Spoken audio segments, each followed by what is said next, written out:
Құрметсіздер мен құрметті оқырмандар, кезекті подкастымыз Оралхан Бүкей жазушының Атау керек кітабы. Және де бұл форматта біз талқылаймыз. Әр қатысушы бір сұрақтан қойып, сол нәрсені талқылаймыз. Енді мен бастап кетейін. Жалпы сіздер Атау кере деген атты естігенде қандай сезімде болдыңыздар және де қалай түсіндіңіздер? Сол туралы айтып кетсеңіздер. Қайырлы күн барлықтарыңызға. Негізінде мен Атау кере деген сөзді бала кезімде бір ауылда өскендіктен бір көрші апалардан атау кереңді іш деп айтып жатқанын естігенім бар, құлағым шалған. Бірақ мұның түп мағынасына көңіл бөлмеппін. Осы кітапты оқыған кезде ол атау кере деген сөзінің адамның соңғы сусын ішетін сусын екенін түсіндім. Содан кейін ол тек қана ол емес, ол басқа да мағынада да айтылатынын түсіндім. Ал енді бұл мағынаның тереңдігі меніңше үлкен бір философиялық бір мағынасы бар сияқты. Жақсы. Менде атау кере деген сөздің мағынасын түсінген жоқпын. Кітапты таңдаған кезде атау кере ол не дедім да қоя салған болатын. Кейін өзім іздеп қарадым. Иә, кейін барып түсіндім, что ол адамның өлер алдындағы асығы екенін. Бірақ мен бұған дейін енді былайша айтқанда өзімнің сөздік қорыма бір копилка деген сияқты ғой. Бірақ бұл өте терең және өте мағынасы да өте үлкен кітап. Бір жаңағы атау кере просто адам өлер алдында асына деген үлкен не жазылуы, бір повесть сияқты жазылуы, ол адамға үлкен ой салатын нәрсе. Шынымды айтсам, енді бұндай сөзді мен өмірімде естіген де емеспін еш жерден, тек қана осы кітап арқылы естіп енді түсіндім. Баршаңызға қайырлы күн. Негізінде атау кере деген жаңағы нәрсе осы шығыс аймағында айтылады екен. Бірақ та мен оны осы Оралхан Бүкейдің шығармасынан жаңағы оқып танып білдім. Білмеймін, кітапты бастамас бұрын маған кітап өте ауыр көрінді. Бір алғашқы 20 беті, білмеймін, қабылдай алмадым, қайда оқыдым, қайда келдім, басына сондай болдым. Сосын аяғына жеткен кезде түсіндім, бұл жаңағы тақырыптың, яғни атаудың өзіне автордың өзі қазақ қоғамының бүкіл дертін сыйғызып жаңағы көрсетіп кеткендей болды. Жаңағы енді қазір ол нәрселерге де ораламыз, бірақ та жаңағы енді Сәуле ханым айтпақшы, Нұрила ханым да айтпақшы, жаңағы енді ол адамның жаңағы соңғы ана өмірге аттанар кезеңіндегі соңғы жаңағы сусыны. Мен де басында осы атау кере деген атауды мүлдем түсінбеген болатым, бірақ бір-екі рет естігенім бар, және де нақты білдім, бұл шығыс жақтың диалект бір сөзі болып көрінді. Себебі Оралхан Бүкей өзі біз жақтікі, шығыс жақтікі, және де бірақ атау керені мен шынымды айтсам бір басқаша ойлаппын. Мағынасы бір басқаша болып көрінді маған, бір ыдыстың аты деген сияқты сөйтіп ойладым да. Содан кейін барып осы кітапты оқығаннан кейін барып терең мағынасын түсініп, яғни адам ақтық сапарға бара жатқан кездегі ең соңғы ішкен сусыны осы атау кере деп аталады екен. Және де менің сөздік қорыма +1 сөз болды. Рахмет. Менде атау керенің ең басында мына жерде бір айтылған сөзі бар. Ара жасаған қоғамдық өмірдің деңгейіне жету үшін адам баласының алдында әлі талай ұзақ жол жатыр деп айтылған да. Енді ара жасаған қоғам, енді оқи келе кітаптың ортасында тағы бір мына жерде мынандай нәрсе бар. Аралар қоғамның манифесінде дейді, олар жұмыс істемеген ұяластарының белінен екіге бөліп тастайды. Тіпті шағылыс үшін ғана қажет еркек араның өзін суық түссе ұясынан тепкілеп шығарып, еңбексіз табылған олжаға ортақтастырмас еді дейді. Біз енді аралар қоғамда осындай ол адам ол қоғамға жету үшін әлі талай ұзақ жол жатыр депті. Қалай ойлайсыздар дейін, ондай қоғам бізге керек па? Шындығына келгенде. шыны керек өзім қатты ойландым, қалай бұл мысалға енді біздің өзіміздің адамдар ретінде алған кезде мысалға біз енді қазір шындығына келгенде әйелдердің қолынан барлық нәрсе келеді, барлық нәрсені бытты да жұмысты да бүткіл нәрсені бірге алып жүр. Енді шындығына келгенде кейбір нелерде бар, ондайды естіп оқып жатырмыз, оны барлығы деп айта алмаймын. Кейбір семьяларда еркек үйде отырады, либо там жұмыс істемейді, проблемный еркектер дейді ғой, былайша айтқанда сондайлар болып жатыр да. Енді ондай кезде действительно керек шығар деп ойлаймын да, ондай еркек нені адам өзіне как масыл сияқты ұстап отырғанша одан да итеріп жерден шығарып тастаған дұрыс шығар деп ойлаймын да. Енді шынымен бұл жерде тек бізде қалай айтушы еді, нені көбейту үшін дей ма, иә, ұрпақ үшін ғана керек болып тұр ғой. Енді ол бір жағынан дұрыс та шығар, бірақ енді әркімнің мен ойын білгім келіп еді осы жерде. Негізінде сіздің айтқан сұрағыңыз кәдімгідей ойландырады екен адамды. Және де енді табиғат заңдылығы сондай. Әлсіз табиғи сұрыпталу деп те аталады ғой, яғни әлсіз организмдер шетінен жаңағы кете бастайды. Тура солай, мысалы, қалай айтса болады, араның үйірі деп айтса болады ма? Негізінде үйір болады ма екен? Үйір деп айтыла ма? Сәуле ханым, қалай ойлайсыз? Аралар үйірі, иә? Мысалы, аралар үйірінде ол жақсы тактика деп ойлаймын. Яғни, егер сен қоғамға масыл болып жатсаң, қоғамға пайдасы тимей жатса, сол үйір тұрады да өзінің ережелерімен мысалы шығарып тастайды. Бірақ негізінде бұл нәрсенің жаңағы астары да бар деп ойлаймын. Яғни адамның қоғамында да сондай ғой. Мысалы адам әлсіз болса, адам жаңағы енді қалай айтса болады, бір пайдасыз адам деп айта алмайсың ғой. Бірақ сонда да сондай адамдар бар болса, ол қоғамнан бірте шектеліп шығады деп ойлаймын. Иә, ол да өмірге керек шығар. Өмірге бір ақымақ келсе, демек ол да бір керек болды ғой. Керек болды ғой, иә. Неге осы біз адамның адамгершілігі қалу керек деп ойлаймын, бір жағынан. Бұл негізінде біздің қоғамдағы бір үлкен мәселе ғой. Ал енді табиғат енді кім мықты, сол өмір сүреді, иә? Солай тынбастан еңбек етеді олар.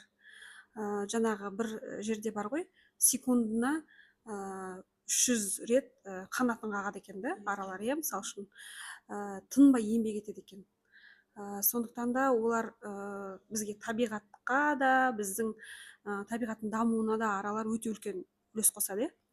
Сондықтан да аралардың еңбектенуіне қарап адамдар өздерін тәрбиелеу керек деген сияқты сондай бір не жатыр да бұл жерде, пәлсапа жатыр да енді.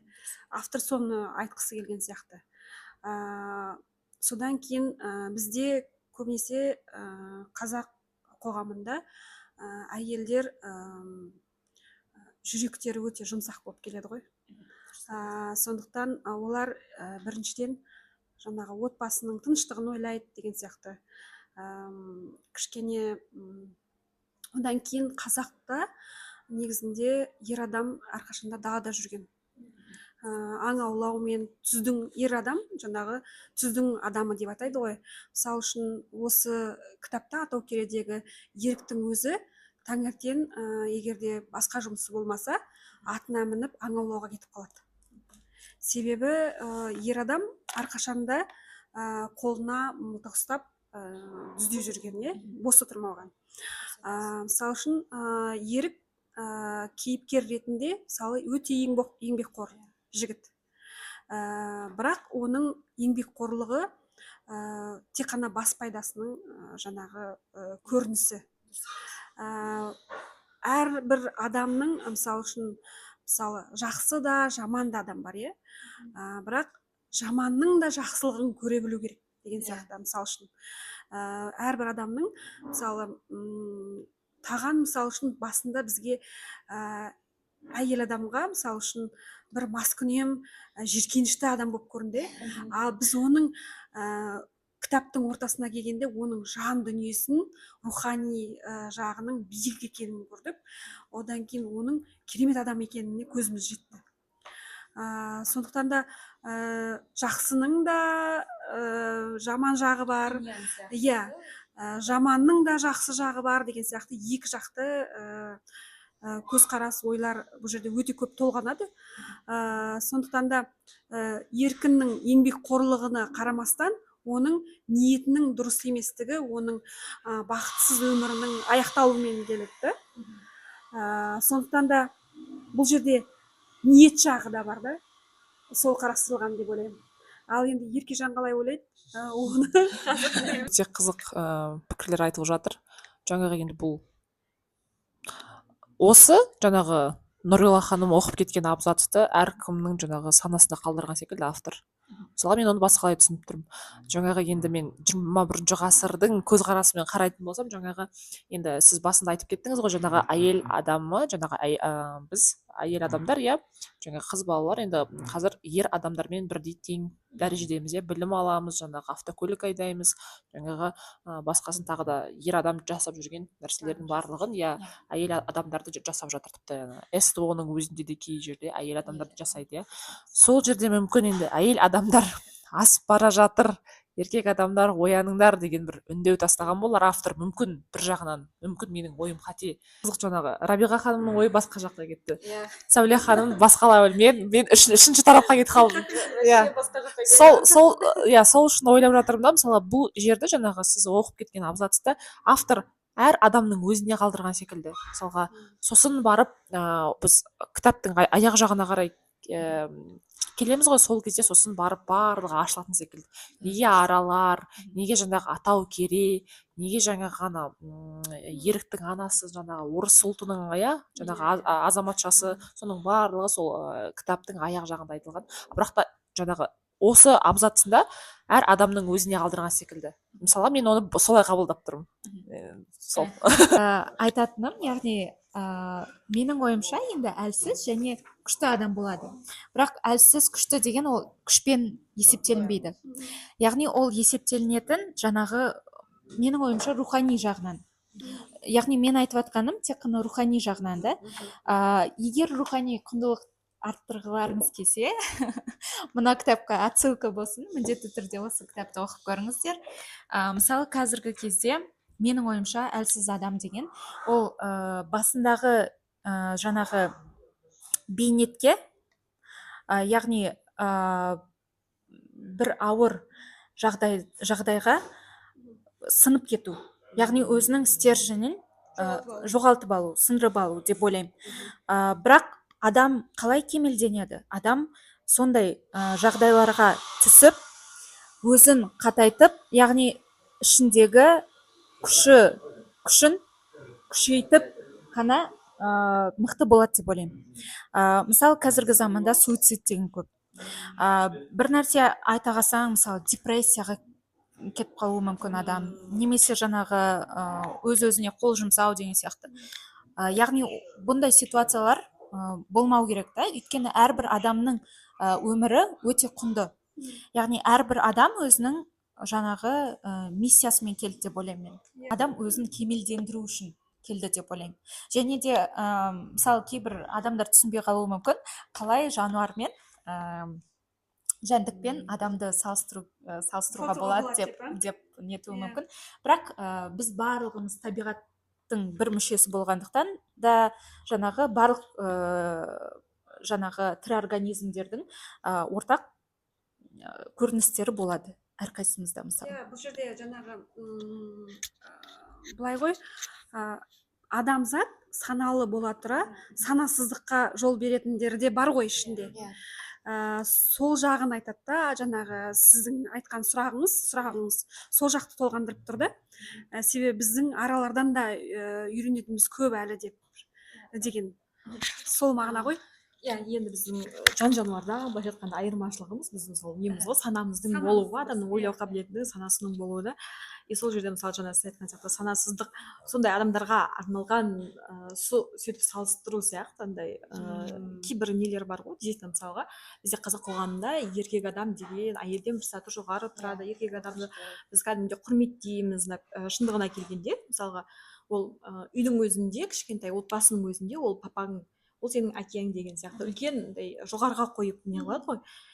И сол сияқты мысалға когда еркек адам үйде жатқан кезде ештеңе істемей, да, ол кезде оның несі түсетін сияқты уже андай абыройы. иә дәрежесі абыройы түседі. Сол кезде уже енді санасы бар нормальный адам енді былайша айтқанда өмірге алдына қарай тырысып бірдеңе жасайды ғой. Санасының арқасында, ойының арқасында оқып, көзін ашып деген сияқты да. Мұнда да мысалға сол салыстыру как-то андай немен келген сияқты, сондай санасы төмен, либо там қолын бәріне бір сілтеп әшейін жатқан нелерді как жануарға теңеген сияқты, сондай теңестіру болған сияқты менде. Солай түсіндім. Но бірақ былай қарап тұрсаңыз да қазір тоже жаңа басында айтып кеткен сияқты, действительно ондай не болатын болса, мысалға ол адамды алға сүйреп, ол адамды либо там өзіңмен бірге асырап не қылудың да тоже смысл дейді, қалай айтады, қажеті жоқ сияқты. Уақыт жоғалту. Иә. Енді атау кередегі менің сіздерге талқылауға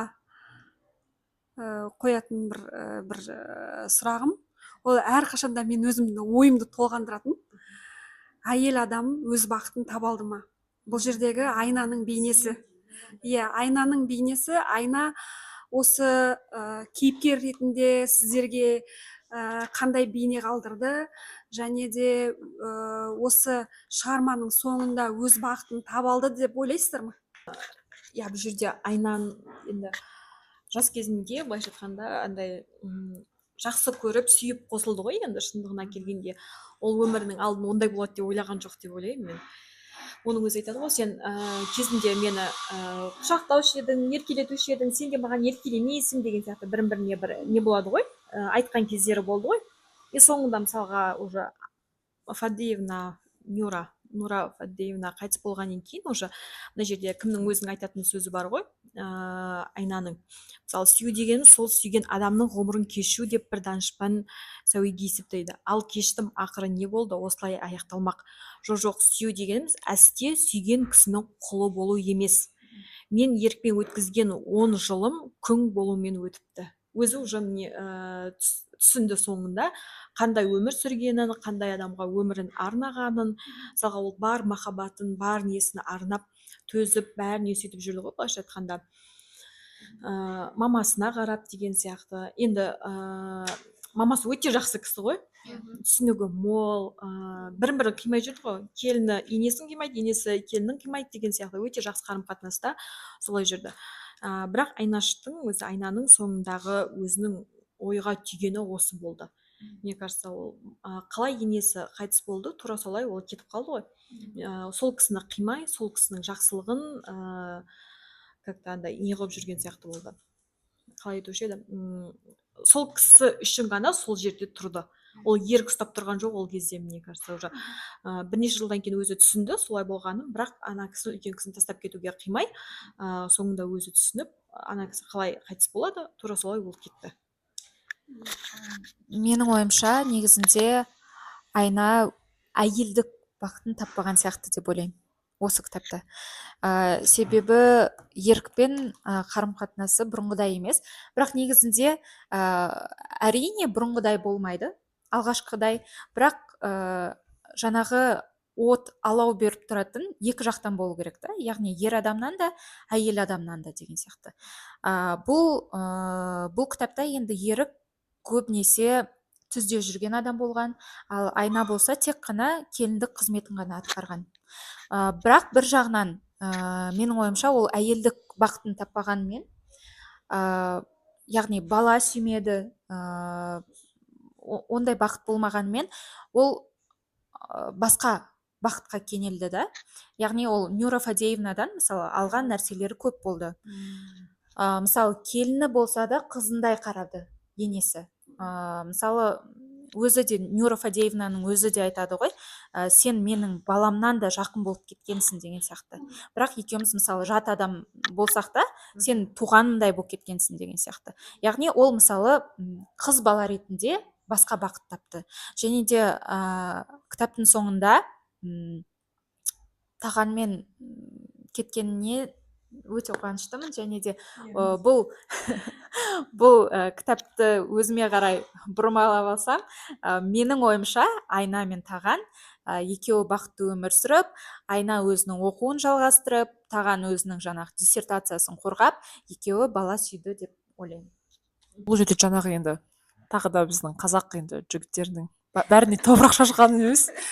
Енді басында айтады ғой жаңағы Айнаның қандай әдемі қыз болған, иә, жаңағы түрі келбеті келісті, жаңағы бұрымы ұзын, сосын көп жігіттер жаңағы өзіне назар аудартқан, бірақ та еріп келеді да, сол қызды жаңағы енді ғашық қылдырады, ғашық болады, сосын екеуі махаббатын жаңағы енді қалай айтсам да, иә бірге жалғастырады. Сосын бірақ та енді типичный казахский случай деп айтамын, в каждой семье. Сондай ғой, мысалға әдемі қызды алады, мысалы көзінде оты бар, иә, мысалға өзі деген жанып тұрған қызды алады да, сосын иә отын сөндіріп тастайды. Тура солай ғой Айна деген. Сосын андай қылып жазады ғой, біз неге жатыр кезде ойлайды ғой, біз неге ерік екеуміз бір-бірімізді бұрынғыдағыдай құлаш сүймейміз деп. Иә, сосын деген енді ол мәселені де автор айтып кеткен секілді, қазақ жігіттері жаңағы қолда бар жаңағы алтынның қадірі жоқ деген секілді қылып. Себебі жаңағында анау кетіп қалады ғой бір жаққа өзінің саудасын өткізу үшін. Сосын барып жаңағы қайтып айтады ғой, мен Айнаға сенем, Айна бәрін өзі жасай салады. Бұл жерде жаңағы енді біздің әйел адамдарында кінәсі бар секілді, жаңағы енді иә бәрін өзім жасай саламын, өзім ала саламын, өзім жаңағында ер адам бар кезде ер адамға кішкене билікті беру керек секілді деп ойлаймын. Бұл жерде енді қалай айтсам болады, өте бір сондай мәселе. Сондай деп ойлап тұрмын мен енді өзім. Өзі айтады ғой, мен кезінде осындай уақытта бір ақша іздеп қиналған кезде ешкімнен ақша таппай не қылады, осыдан кейін барып күнімді ешкімге түсірмесін деген оймен ол кәдімгідей жұмысқа беріліп кетеді да, соның арқасында ол тек тыстың жұмысты ойлайды да, ал үйдегі адамдың бәрін ұмытып кетеді. Бірақ соңындағы маған еріктің андай Айнаның кетіп қалғанын білген кезде жарайды ештеңе қылмайды, вертолетпен бекзатты алдыра саламын деді ғой. Өмірге өте жеңіл қиналдым мен. Қазақтың қатын жылда бала белде деп айтатын сөз тура келеді ғой соған. Ана жібекті түте алмаған жүн етеді, сосын жүніс қылып жүреді дейді ғой, тура сондай. Жаңағы осы Атау Кере шығармасында, иә, Тағанның бір сөзі бар ғой, неге біз осы деп басталатын, иә, жаңағы сөйлемнің өзінің бір ойын неге біз осы деп бастайды да, кейде неге біз осы деп аяқтайды, иә. Сосын мына жерде автор жазып кетеді ғой, ең әуелі бізге кімдер керегін, яғни ұлтымыздың ар-ождандық идеалын білмейміз дейді. Мінездік ерекшелікті артықшылығымыз деп асыра мақтанамыз, ал рухымызды, жадымызды жаңғыртпаймыз, немесе біліктілігіміз аз, жалған білімімізді солақай рәсуа пайдаланамыз дейді. Яғни бұл жерде жаңағына шығарманың атауы бар ғой, Атау Кере деп аталып тұр ғой, жаңағы осы нәрсемен байланысты деп ойлайсыздар ма? Қазақ жаңағы ұлтының коды, қазақ ұлтының жады, жаңағы насихаты, тілі, діні, дәстүрі тағы да сынды осындай мәселелер қалып бара жатыр ма үрдістен? Соған сіздердің ойларыңыз қандай? Later, a few moments later. Өте күрделі сұрақ. Бұл ой толғандыратын сұрақ негізінде. Негізі кітаптың өзі сол тәуелсіздік алғаннан кейін жазылған кітап тәрізді. Сондықтан оның алдында Кеңес одағының саясаты жатыр. Одан кейін қайтадан біз өзімізді табу үшін біраз уақыт керек. Сол жағын меңзеген болар деп ойлаймын. Себебі ол Тағанның неге біз осы деген сөзі неден туындады деп ойлайсыз? Бұл жердегі менің ойымша ол екі бірдей диссертациясын қорғай алмай қалды ғой. Не себептен? Себебі ол кейбір саяси саяси мәселелерді ашық жазды өзінің ғылыми зерттеулерінде. Сондықтан оған сол жұмысын қорғауға өте көп тосқауыл болды. Содан кейін бұл жерде қорқақ адамдар да бар. Оны қолдаушылардың болмауы сол кездегі.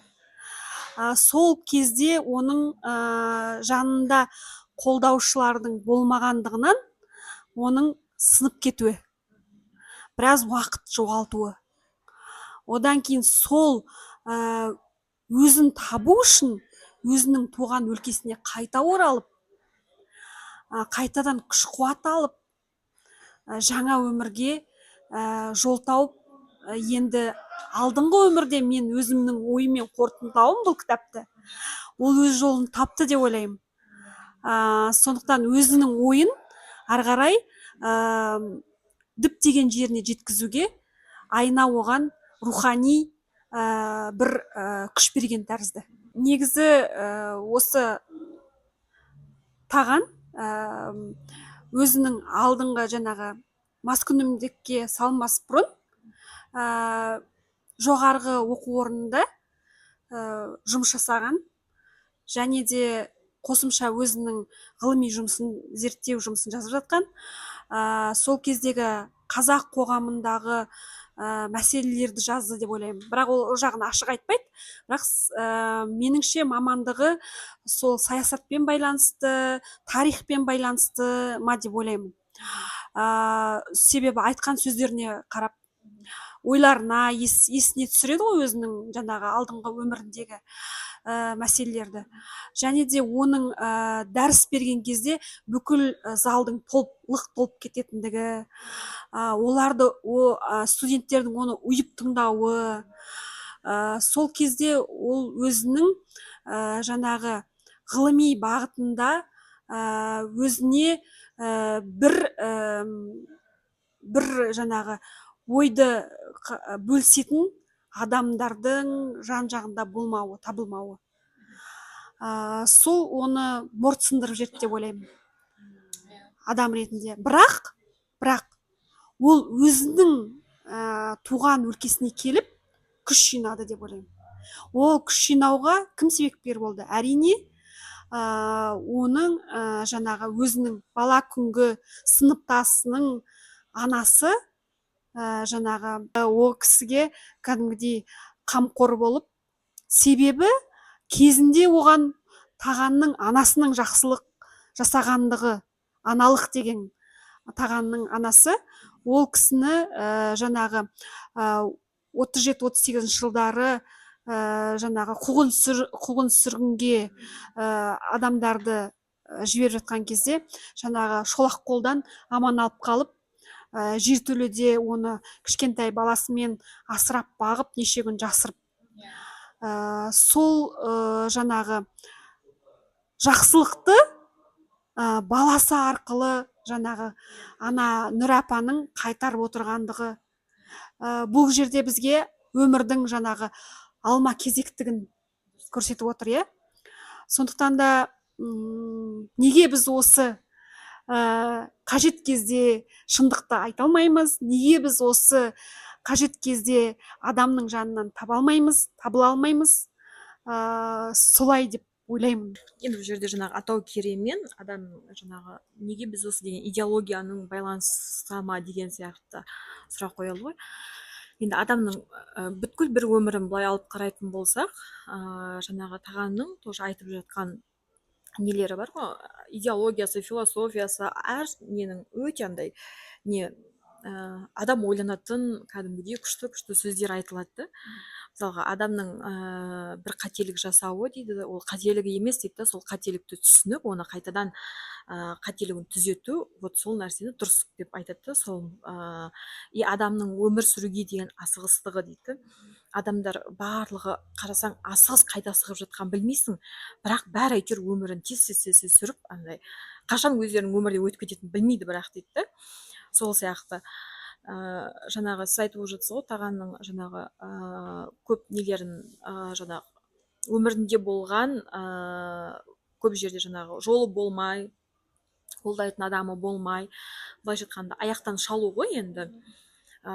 Сол кездің өмірді андай сол уақыттағы аяқтан шалу, бірін біріне зиян келтіру, мысалы қазақ қоғамының өзінің бірінің арасында бір бірімен өздері андай неғып жатқаны да, көре алмаушылығы, ол былай тұрсын әшейін андай сол таған мен еріктің ортасында сол нәрсе болады ғой, когда таған уже өзінің есін жиып араққа дегендай жиіркенішітілік сезім болып жатқан кезде ерік келіп оған бір какой-то арақты не қылады ғой, предлагать етіп, мынау типа мынау деген кәдімгі есін жинап адам қатарына қосылып келе жатыр ғой деп оған қайтадан тура солай анау көре алмаушылық, таған есін жиып жақсы адам қатарына енді адам сияқты қосылған кезінде оны қайтадан аяқтан шалып әйтеуір не қылу да, осы нәрсе жақсы көрсеткен. Негізі кітапты полный былай алып мазмұнын қарайтын болсақ, мысалға әрбір бала ата анасы үшін жауап береді деген сөзін бір жерден оқыған едім да. Мысалы былай қарап тұрсаңыз, сондай мысалға таған өзінің ата анасының жақсылығы ретінде мысалға сол адамнан бір адамға жасаған жақсылығын сол адамнан прямой алмаса да соның Фадиевна потом соның ұрпағына, былайша айтқанда балдарына қайтарған жақсылығы. Сол сияқты жаңағы бұл жерде еще еріктің қатыгездігі, мысалы қатыгездік болғанда оның андай адамгершілігі деп айта ма, қатыгездігі дей ма, ол адам еріктің, мне кажется, ол кейін келе қалыптасқан несі деп ойлаймын, мінезі. Мысалға жаңағы қатыгездеу болады ғой, мысалға анасы өліп бара жатқан кезде де соңғы айтар сөзінде де әшейін барып маған көңіліңіз тола ма деген сияқты сұрақ қойып, сонымен спокойно шығып кете салады да, жүрегіне қатты қабылдамайды. Мысалға өзінің туған анасы, например, сонша жыл бағып қақты деген нәрсе жоқ, мысалға спокойно. И потом когда айна қанша жыл қасында жүріп, қанша неде поддержка беріп жүрген кезінде де, мысалы айнаның кетіп қалғанын көрген білген кезде бекзатты алдыра саламын дегені, өмірге дегенде өте жеңіл қарауы, және де жаңағы ерік тағанның мысалға сондай өте жоғары профессор сияқты дәрежедегі адам болып, одан мынандай жерге түсіп, қайтадан көтеріліп, енді рухани жағынан көтерілді. Енді былайша айтқанда мен түсінгенім, мысалға сонша ойлар, сонша нелер, өзінің өткеніне деген жиіркенішпен қарау, анау өзінің мас болып жерде жатып, мысалға өзінің үстінің сасып жатып, соның бәрі мысалы рухани жағынан көтерілуі. Енді бұл кітаптың мазмұны өте үлкен, терең, мысалы көп нәрселерді қамтиды, көп нәрселерді көрсетеді. Жаңағы Айнаштың әйел бақытын мысалға сүю туралы айтқан сөздері. Енді атау керек дегенді шыны керек мен түсінбедім басында, бұл неге кітап бұлай аталды. Және соңында ғана Нюра Фадиевнаның маған атау керемді бере ғой деп келіне айтады ғой. Енді автордың айтқысы келгені, мне кажется, осы қазақ қоғамының бүткіл кемшілігі мен және нелерін бірін арасындағы өздерімен айқасуы ғой, былайша айтқанда көре алмаушылығы, бірін аяқтан шалуы, және әйелге деген сондай еркектердің барын көрсетуі, бағаланбауы. Мысалға қазақ қоғамындағы мысалы әйелдердің постоянно нелері бар ғой, көне беруі, жүре беруі, әйтеуір қайтып былайша айтқанда қайтып ажырасып кетпеуі деген сияқты да. Мысалы енесінің көңілім келмейді, енесі тоже мысалға былайша айтқанда Айнаш үшін ғана сол жерде тұрған сияқты, мне кажется. Если Айнаш болмаса, енесі жаңағы Нюра Фадиевна өзінің ауылына барып тұрар ма еді деп ойлаймын мен. Сол Айнаш үшін ғана ол сол жерде неған сияқты. Мысалы Айнаштың өзі сол енесі жаңағы Нюра Фадиевна үшін ғана сол жерде тұрды. Қалай ол кісі қайтыс болды, тура солай кетіп қалды. Мысалы ерік оны никогда ұсталған жоқ, ерікке бола тұрды деген. Сол сияқты көп нәрсені қамтиды. Өте негізі керемет кітап. Менің түсінуімше, Оралхан Бөкей бұл жерде үш типажды адамды көрсеткен сияқты. Яғни үш кейіпкерде үш түрлі. Мысалы ерікті алатын болсақ, ерік қатыгез, бірақ өз деген істейтін, оған мысалы бәрібір адамның көңіліне қарамайды, жаңағы адамгершілігі таяздау адам. Ал Айна бұл жерде сіз айтпақшы, жаңағы айттыңыз ғой, әйел адам көніп, өзінің бақытын табуға тырыспай, мысалы біреудің айтқанымен өмір сүру, біреудің өмірін сүру, жаңағы тек қана күйеу деп. Негізінде бұл проблема кәдімгідей қазақ қоғамда қазақ қыздарында кездесетін проблемалардың бірі ғой. Өзін ұмыт кету. Ал мысалы ерік мысалы жаңағы айна кетіп қалды, бекзатты қалдырта саламын деген сияқты бір салғырттық бір қарай салу. Және де тағанның осы неге біз осы деген коронный фразасы күйініп кеткеннен кейін пайда болды деп ойлаймын. Өйткені таған менің ойымша адамгершілігі мол, бірақ аңқау адам деп ойлаймын да. Яғни ол диссертациясын қорғай алмады, бірақ жаңағы екі диссертациясы да бұл жаңағы халықты ұлтжандылыққа шақыратын, яғни халықтың рухын көтеретіндей диссертациялар болған. Енді жаңағы биліктің әсерінен сол жақтағы профессорлар қабылдамай, мысалы тағанның сағын сындырып жіберді. Сөйтіп таған өзіне деген сенімділігін жоғалтып жіберді деп ойлаймын. Бірақ жаңағы Сәуле ханым айтпақшы, өзінің туған жеріне оралып, яғни рухани бір күш алды. Яғни әрбір болған жағдай бостан босқа емес екені анық та бұл жерде. Содан бастап мысалы, егер таған келмесе, айна сол күйі өмір сүре беруші еді деп ойлаймын. Яғни ол еркектің жұмысын атқарып, мысалы қолына мылтық алып, енесін қарап, тек қана сол үйдің айналасында ғана өмірі өтуші еді. Ал таған келгелі ол өмір туралы ойлана бастады. Яғни тағанның айтқан сөздеріне, айтқан фразаларына мән бере бастады. Басқаша өмір сүру керек деген бір өзіне бір қалай айтса болады, өзіне бір ой келді. Және де маған осы кітап кәдімгідей 3 түрлі типаждағы адамдарды кәдімгідей бүйтіп көрсетіп берді. Және де мысалы бірінші типаждағы ерік сияқты адамдарға ондай энергияңды, күшіңді кетірудің қажеті жоқ деген бір ой түйдім өзіме. Рахмет. Негізінде бұл Атаукере кітабы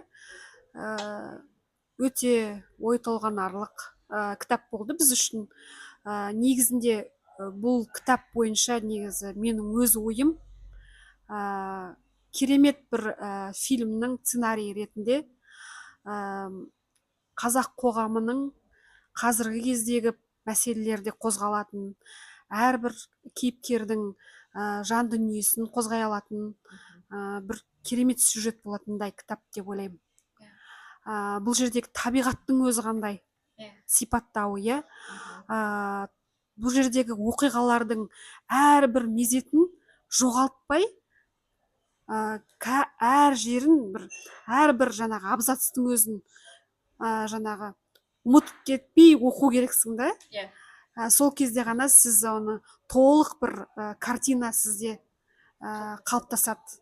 Бір үлкен бір әлем деп есептеуге болады. Сондықтан да кино режиссерларға, құлақтарына алтын сырға, негізі осы кітап негізінде фильм ретінде шығу керек деп ойлаймын. Осымен біздің Оралхан Бөкейдің Атаукере кітабына түсірілген подкастымыз осымен тәмам. Рахмет сіздерге. Комментарий жазып, жаңағы ойларыңызбен бөліссеңіздер өте қуанышты болар едік. Рахмет. Локация өзгерткен